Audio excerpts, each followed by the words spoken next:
बिस्मिल्लाहिर्रहमानिर्रहीम। अस्सलाम वालेकुम डियर स्टूडेंट्स। आज हम पढ़ेंगे thermo regulation in plants. Thermo regulation का मतलब है regulation of heat gain and loss by plants. ये कोई भी जानदार है, सबको करना पड़ता है, पौधों को भी करना पड़ता है। टेम्परेचर बाहर से अंदर भी आ सकता है, अंदर से बाहर भी आ सकता है। जब टेम्परेचर आएगा तब भी जिस्म मुतासिर होगा, टेम्परेचर बाहर जाएगा तब भी जिस्म मुतासिर होगा। और हीट ट्रांसफर के तीन बड़े मैकेनिज्म्स हैं। एक कंडक्शन कहलाता है, एक कन्वेक्शन कहलाता है, एक रेडिएशन कहलाता है। तीनों में फर्क सरसरी तौर पर, हम ज़ाहिर फिजिक्स नहीं पढ़ रहे हैं। कंडक्शन में ये है कि दो चीज़ें इन फिजिकल कांटेक्ट आती हैं, तो जिसके पास ज़्यादा टेम्परेचर है वहाँ से टेम्परेचर लो की तरफ मूव करता है। मसलन ठंडी कुर्सी पर बैठें, थोड़ी देर उठेंगे तो कुर्सी गर्म हो जाएगी, आप ठंडे हो जाएंगे, कंडक्शन हो गया। बुखारी आप जला के उसको हाथ तो नहीं लगाते ना, एक फासले पर यूँ बैठे हुए, बीच में कोई सोर्स नहीं है और हीट आप तक आती है, कन्वेक्शन है। और रेडिएशन में सनलाइट आप पर पड़ती है तो आपका जिस्म गर्म हो जाता है। ये पौधों के साथ ही है। अब पौधों का इशू ये है कि ये तो सारा साल या उम्र भर 24 घंटे बाहर खड़े हैं, तो इसलिए इनको कंडक्शन का ज़्यादा मसला नहीं होता है। कन्वेक्शन और रेडिएशन के ज़रिए हीट आ जा सकती है। फिर भी अब ये हीट को रेगुलेट क्यों करें? क्योंकि हम पढ़ चुके हैं हीट से मुतासिर होने वाली चीज़ें कौन कौन सी हो सकती हैं। सबसे पहले प्रोटीन्स, क्योंकि हमें मालूम है लो टेम्परेचर में प्रोटीन इनएक्टिव हो जाते हैं, हाई टेम्परेचर से डीनेचर हो सकते हैं। और प्रोटीन्स में सरफहरिस्त हैं एंजाइम्स, क्योंकि सेल की जिंदगी को चलाने वाले ही एंजाइम हैं। सेल में मेटाबॉलिज्म होता है, मेटाबॉलिज्म की एक्टिविटी को जिंदगी कहते हैं और मेटाबॉलिज्म एंजाइम चलाता है। दूसरा, ये प्रोटीन जो सेल मेम्ब्रेन में होंगे ये भी तो मुतासिर हो सकते हैं ना, ये भी जरूरी है। प्रोटीन के अलावा मेटाबॉलिज्म खुद भी मुतासिर हो सकती है, क्योंकि एक सेल को जरा देखें, सेल के साइटोप्लाज्म में रिएक्शंस होते हैं, मेटाबॉलिज्म, एनाबॉलिज्म, कैटाबॉलिज्म। जब टेम्परेचर थोड़ा बढ़ जाए तो ये रिएक्टेंट्स ज़्यादा तेजी से मूव करेंगे तो रिएक्शन रेट तेज हो जाएगी, और टेम्परेचर कम होने से इनकी मूवमेंट कम हो जाएगी तो रिएक्शन रेट स्लो हो जाएगी। ये भी मसला है। इसके अलावा क्या मुतासिर हो सकता है टेम्परेचर से? प्लाज्मा मेम्ब्रेन, ये भी मुतासिर हो सकती है। क्यों? सेल की प्लाज्मा मेम्ब्रेन किसी भी सेल की हो, वो लिपिड बाइलेयर और प्रोटीन मॉलिक्यूल से बनी हुई होती है। लिपिड बाइलेयर ये है और प्रोटीन मॉलिक्यूल ये है। थोड़ा तवज्जो करेंगे ना। फर्ज करें अगर ये सेल मेम्ब्रेन लिपिड्स, मेन तो लिपिड है, लिपिड से बनी है। अगर टेम्परेचर हाई हो जाए तो लिपिड तो पिघल जाते हैं, पूरी सेल मेम्ब्रेन पिघल गई तो सेल तो खत्म हो गया। इसी तरह अगर टेम्परेचर बहुत ज्यादा हुआ तो ये जाम हो जाएंगे, सॉलिडिफाई हो जाएंगे लिपिड्स, तब सेल की जो फ्लेक्सिबिलिटी वो खत्म हो जाएगी और मॉलिक्यूल का आने जाना वो फिर मुतासिर होगा। तो सबसे बाहर से चलेंगे तो सबसे पहले टेम्परेचर किसको मुतासिर करेगा? सेल में। इसके बाद साइटोप्लाज्म में, साइटोप्लाज्म में एक तो मेटाबॉलिज्म मुतासिर होगी, दूसरा आपको मालूम है साइटोप्लाज्म में सबसे ज्यादा क्या चीज है? वाटर है। अगर फर्ज कर ले टेम्परेचर लो हो गया और ये वाटर सॉलिडिफाई हुआ, क्रिस्टल्स में तब्दील हुआ या आइस में तब्दील हुआ, तो क्या होगा? दो बड़ी खराबियां होंगी। एक तो आइस बनने के बाद सारा मेटाबॉलिज्म रुक जाएगा।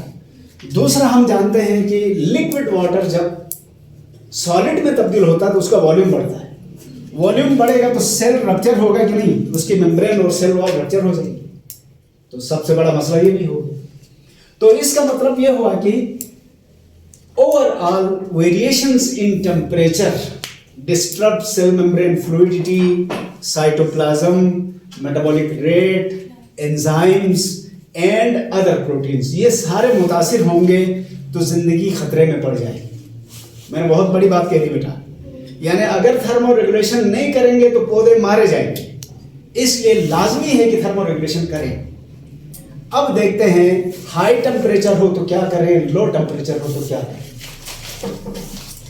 तो adaptation of plants to deal with low temperature, पहले देखते हैं लो टेम्परेचर में क्या होता है। यहाँ एक और छोटा सा नुक्ता ज़हन में रखें, अगर ये चेंजेस बहुत जल्दी आए, क्विक या एब्रप्ट चेंज आए तो पौधा कोई मुकाबला नहीं कर सकता, लेकिन नेचर में चेंजेस आमतौर पर बहुत जल्दी नहीं आते, स्लो एंड ग्रेजुअली, और उन ग्रेजुअल चेंजेस के साथ पौधा अपने जिस्म में तब्दीलियां लाता जाता है। तो देखते हैं सबसे पहले temperature regulation during low temperature. अगर टेम्परेचर लो हो जाए तो पौधा क्या करेगा, या पौधा उससे निपटने के लिए थर्मो रेगुलेशन कैसे करेगा। इसके लिए सबसे पहला काम जो होगा, सेल मेम्ब्रेन में तब्दीली आएगी। सेल मेम्ब्रेन में मोर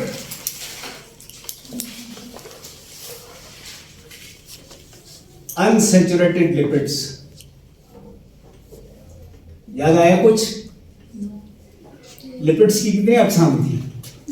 दो, सैचुरेटेड और अनसैचुरेटेड। सैचुरेटेड लिपिड किसको कहते थे? चर्बी, जो रूम टेम्परेचर पर सॉलिड हो, और अनसैचुरेटेड किसको कहते थे? ऑयल्स, जो रूम टेम्परेचर पर लिक्विड होते थे। तो क्या होगा, ये फर्ज करें पौधे की सेल मेम्ब्रेन है, जो जो सर्दी आती जाएगी ग्रेजुअली इसकी मेम्ब्रेन में जो लिपिड्स थे उनमें अनसैचुरेटेड लिपिड्स की तादाद बढ़ाई जाएगी। जब ये चर्बी से तेल में कन्वर्ट होता जाएगा तो क्या होगा, जितनी भी सर्दी हो सेल मेम्ब्रेन की फ्लूइडिटी मुतासिर नहीं होगी। इंतजाम हो गया, ये पहला इंतजाम ये किया। दूसरा इंतजाम, साइटोप्लाज्म में जो आइस क्रिस्टल बन रहे थे उनके लिए क्या किया, एंटी फ्रोस्ट प्रोटीन्स, या इनको फ्रॉस्ट रेजिस्टेंट प्रोटीन्स भी कहते हैं, या आप इनको सुपर कूलेंट्स कहते हैं। कुछ ऐसे मॉलिक्यूल ये सेल या प्लांट बना सकता है जिसकी वजह से साइटोप्लाज्म कभी भी जाम नहीं होता। इसकी बहुत एक कॉमन मिसाल आप देख चुके हैं, सर्दियां आ रही हैं, अभी आ रही है ना सर्दियां, तो लोगों ने अपनी गाड़ी के पानी की जगह क्या डालना शुरू किया है, एक लिक्विड है वो डालते हैं जिसको हम यहाँ पर कहते हैं ग्लाइकोल। ये ग्लाइकोल पौधों ने बनाया, उन्हीं से एक्सट्रैक्ट किया है। प्रोटीन नहीं है, ये कार्बोहाइड्रेट है। कुछ प्रोटीन का भी जिक्र आएगा अभी, पहले ये सुपर कोलेंट बताता हूँ मैं। सुपर कोलेंट क्या करेंगे, इस साइटोप्लाज्म के अंदर जो पानी था उसको क्रिस्टल में तब्दील नहीं होने देंगे। मैं आपको नाम बता रहा हूँ कि ये ग्लाइकोल कहलाता है। ग्लाइकोल एक कार्बोहाइड्रेट है, ग्लूकोज जैसा है, लेकिन स्ट्रक्चरल फार्मूले में फर्क है, और ये बहुत लो टेम्परेचर पर भी लिक्विड हालत में रहता है। जो गाड़ियों में डाला जाता है उसमें रंग मिलाते हैं, इसलिए कि ये ग्लाइकोल रंग तो नहीं है, इसमें बेरंग है लेकिन जहर है। कोई गलती से पी ना जाए, जायका थोड़ा मीठा है, कोई गलती से पी ना जाए इसलिए रंग डाल के उसको ग्रीन कर देते हैं या कोई और रंग डाल, तो कूलेंट कहा जाता है इसको। तो ये सुपर कूलेंट केमिकल्स की तादाद बढ़ाते हैं सर्दियों के आते आते, जिसकी वजह से साइटोप्लाज्म कभी भी क्रिस्टल में तब्दील नहीं हो सकता। ये सेल खुद बनाएंगे सर? ये सेल खुद बनाएंगे, प्लांट खुद बनाएंगे, और जो जो गर्मियाँ आती जाएंगी इनको खत्म किया जाएगा। दूसरा जो एंटी फ्रॉस्ट प्रोटीन है, ये क्या करेंगे, जितने एंजाइम्स हैं उनको एक तरह से ये कपड़े पहनाएंगे। एंजाइम को ये सुपर या एंटी फ्रॉस्ट प्रोटीन्स कवर करेंगे तो एंजाइम इनएक्टिव नहीं होगा, एक्टिव हालत में रहेगा। जिस तरह हम सर्दियां आते आते कोट पहनना शुरू कर दिया हमने, कोट पहनने से हमारा वजूद तो खराब नहीं हुआ ना, ये इजाफी एक चीज़ है जिसने हमारे टेम्परेचर के आने जाने को रेजिस्ट किया तो बच गए, तो ये भी किया इन्होंने। इसके बाद एंजाइम को भी बचाया, सेल मेम्ब्रेन को भी बचाया, साइटोप्लाज्म को भी बचाया, और फिर क्या होगा? Slow metabolism. अक्सर इन सख्त सर्दियों में पौधे कोई काम नहीं करते, बड़ा काम नहीं करते। मसलन ना ग्रोथ होती, ना रिप्रोडक्शन होती है सर्दियों में, ना ये फोटोसिंथेसिस करते हैं। लीफ तो गिरा चुके हैं ना सारे, तो बहुत स्लो मेटाबॉलिक रेट चलेगी और इसके लिए फिर बहुत ज़्यादा एक्टिविटी की ज़रूरत नहीं है। बस जिंदा रहने की हद तक मेटाबॉलिज्म को स्लो कर दिया गया, इसलिए सारे एंजाइम्स काम में नहीं आएंगे, थोड़े बहुत एंजाइम ये काम करेंगे। तो इसी तरह कुछ साइंसदानों ने ऐसे भी डिस्कवर किए हैं, ऐसे बैक्टीरिया हैं जो सख्त सर्दी वाले पौधों की जड़ों के साथ सिम्बायोटिक कंडीशन में रहते हैं और वो सेल वॉल के अंदर भी वाटर को आइस क्रिस्टल में तब्दील नहीं होने देते। सेल वॉल में ये इंतजाम नहीं है, पानी अंदर आना चाहता है, सेल वॉल पहले पानी एब्जॉर्ब करके इम्बाइब हो रही थी ना, तो सेल वॉल भी भरपूर होती है पानी से, तो वो बैक्टीरिया उधर रहकर एंटी फ्रॉस्ट सब्सटेंसेस प्रोड्यूस करके सेल वॉल में भी आइस क्रिस्टल नहीं बनने देते। तो ये सिम्बायोटिक हेल्प भी लिया इन्होंने एक तरह से। तो इस तरह से सर्दियों का मुकाबला किया प्लांट्स ने। समझ आ गया ये?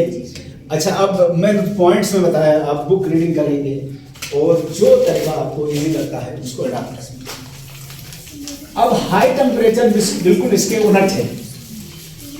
तो हाई टेम्परेचर में प्लांट्स क्या करें? Adaptations during high temperature.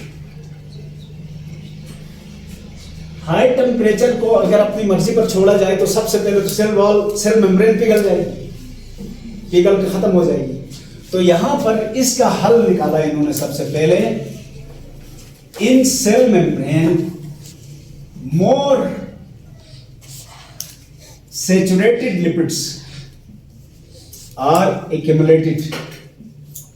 Oils के बजाय फैट्स के मॉलिक्यूल ज्यादा जमा करने शुरू किए जाएंगे, जिसकी वजह से सेल मेम्ब्रेन हाई टेम्परेचर में भी पिघल के खराब नहीं होगी, वो इंटैक्ट रहेगी।